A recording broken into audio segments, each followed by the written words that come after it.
Hey everyone, I'm on a hike this morning. It's going to be hot, 107 today, so had to get out here early in the morning. Anyway, I wanted to just respond to, obviously you'll see in the title, Pastor Robert Jeffress and his stance on vaccines, and that it's we really have no biblical grounds to reject them. Here's the challenge. I appreciate Pastor Jeffress and many older pastors and Christian mentors I look up to. And, so you leave it there. You respect that. But I think sometimes we need to just lovingly look at both sides. So I'm going to do that briefly. I might stop for a minute because it's getting a little tired. So anyway, I want to talk about, again, memory here on a lot of things, studying health and fitness and immunology when I was younger. I love microbiology and things like that. But anyway, the first thing, and I'm going to actually get to the second thing and then go back to the first thing. The first thing that I want to mention is we have to realize that biblically speaking, we're also called to use wisdom. So when you look at someone not rushing, they're looking at all the evidence and studying, and it is okay to do your own research, and people make fun of that. Comedy Central or CNN or MSNBC, doing their own research. Yeah, it's okay to do your own research. Hello. Read the ingredients, read what's going on. And so as we're doing the own research and look at the, pericarditis and the blood clotting and things which, all vaccines have their issues. And so I understand that, but make sure you're not bypassing the biblical principle of wisdom. Let me catch my breath here for a minute. So in talking to nurses and doctors, I just texted my own physician this morning, been a doctor over 30 years. And he's pro-vaccine. They give vaccines out in their office quite frequently. But he said he is not seeing any difference with the unvaccinated and the vaccinated in regard to people getting sick and the level of sicknesses in those with the the mRNA vaccine. So many of you already know the messenger. The messenger, that's why it says M before it. And then RNA is ribonucleic acid, differs from the DNA, where the DNA is the minus the ribose sugar, deoxyribonucleic acid, something like that. Anyway, that doesn't matter. The RNA messenger, and it was developed by some good people. I'm not on this conspiracy theory and all this stuff necessarily. There's some truth in some of this stuff. But, when Trump initiated, there's some good people on the medical teams, and their hearts were right. Obviously, in that is also big pharma, agendas, and different things that, so trying to find that balance as Christians. Basically, this type of vaccine is different in regard to the ingredients. They say the main ingredient is the messenger RNA, which actually tells your body to create a certain protein or actually develop antibodies to defend against the spike protein when you do get the virus. But I'm not going to get into that. That's why I'm not leaving this video. Just showing both sides, though, because number one, biblically, we are to use wisdom and not just jump right in. What is wisdom? Discerning what is right and wrong for an individual. So what might be good for you at 70 might not be good for someone at 27. So to force this on everyone, I don't think that's biblical either. And to shame people, I don't know. So anyway, let me just talk then about this briefly. We're also questioning the delivery mechanism. This is number two, biblically speaking. Again, under the heading of wisdom, I guess. Old vaccines have the mercury, formaldehyde, aluminum, antibodies, even monosodium glutamate. The reason is a lot of those things protect against bacteria. So when you have a virus, a portion of a virus sitting in a vial, there's going to be bacteria and different things. So that's why they have the mercury, which was I believe it's thimerosal, and that is still in the flu shot. And these things prevent the bacteria. The aluminum, what aluminum is, it's what they call adjunct, it's ADJUVANT and adjuvant. Sorry, it's kind of like thinking of sparking the immune system. Here's some aluminum, spark the immune system. People say, well, now these things are naturally occurring, change our environment. True, but they don't always go right into our bloodstream. And at certain dosages, I know infants get some of these things breastfeeding. And so God put these things on the planet, I'm sure, for a reason, but it doesn't necessarily mean we can't look at these, investigate. If I'm putting mercury, formaldehyde, aluminum, and antibodies, which antibodies aren't the biggie because they're used in production. So post-production later on, they're not that powerful. But anyway, my point is a lot of these things, they're finding break the blood-brain barrier with Alzheimer's, aluminum. And so, just using wisdom. And then number three, here's a biggie for me.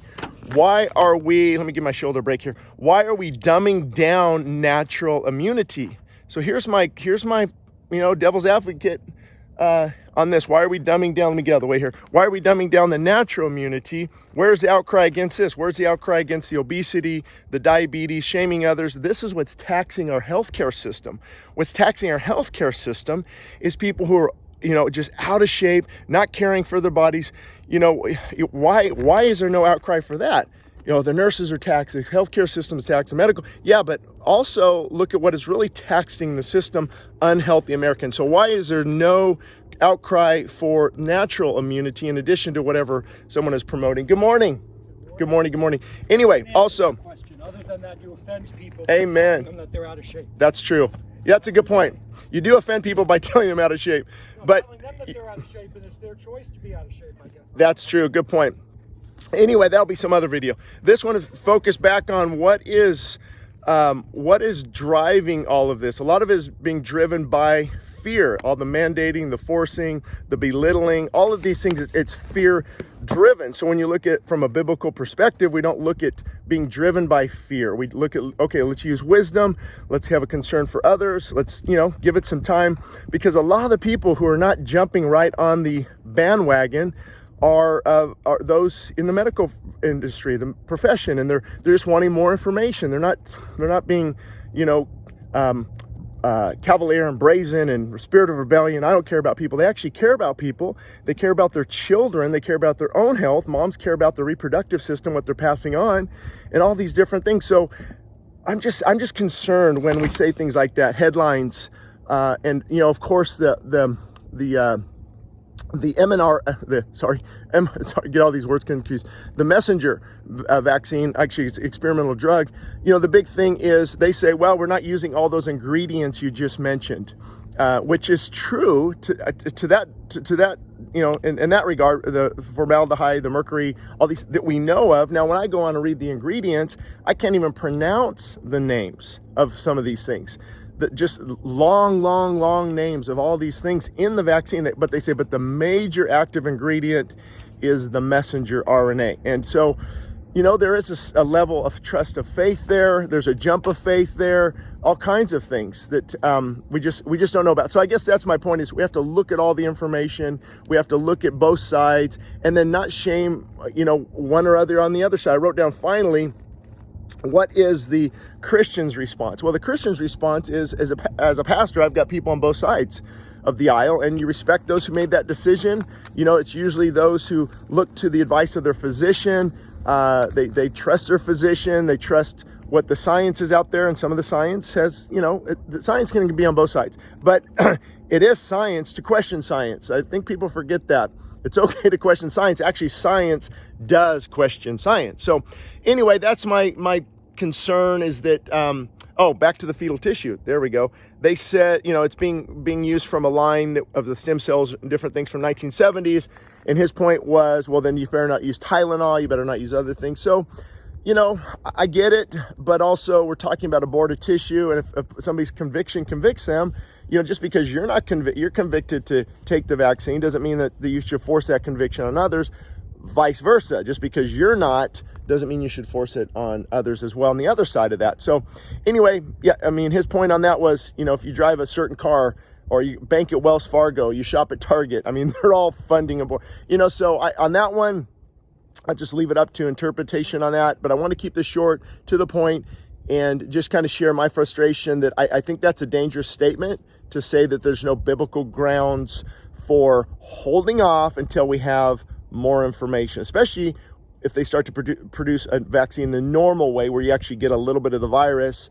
And but even with that, the issues I just mentioned, the ingredients would be the question and the concern. So anyway, at least want to put that out, trying to find the middle ground, trying to bring people together, trying not to cause division, trying not to shame people on either side.